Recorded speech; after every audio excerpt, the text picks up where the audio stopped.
Hari ini kita ada sebuah kereta model Mercedes datang ke tempat kami. You guys nak tahu model apa? Bukan W212, bukan GLC, tetapi ini dia Mercedes W204, W204. Okey, untuk pengetahuan you guys, ini kereta kedua owner hantar ke tempat kami selepas dia rasa kereta yang pertama tu memang sedap, memang tegap. Jadi W204 ni masalah dia bawa tak sedap dan belakang tu bunyi yang teramat-amat kuat sangat. Bila kita bawa dia rasa bunyi berdentam-dentum macam orang main mercun dekat belakang tu.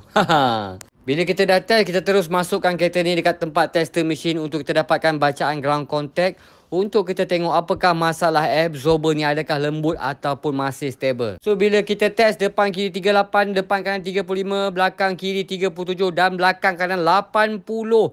Kenapa? Apakah masalah pada bacaan 80 ni? Jadi bila kita buka, you guys boleh tengok bila bacaan 80 ni, absorber ni jam sebenarnya guys. Absorber ni dah tak berfungsi lagi.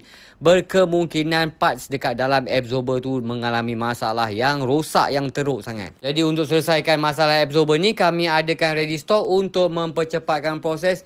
Jadi proses penyiapan kereta ni lebih kurang dalam 3 hingga 5 jam sahaja. InsyaAllah boleh settle. Selepas siap saja absorber yang kami adakan ready stock, you guys boleh nampak bila kita tekan memang rasa firm, memang rasa tegap dan tak jam lagi. Sebab kita dah selesaikan masalah absorber ini dengan cara yang lebih pantas. So setelah siap semua kami adakan ready stock, kami pun mula pemasangan depan kiri, depan kanan, belakang kiri dan belakang kanan. So selepas siap pemasangan, saya ambil kereta ni dan saya test sendiri untuk rasakan macam manakah rasanya 40% stiffer tu. Selepas saya test memang rasa tegap, mantap, padu.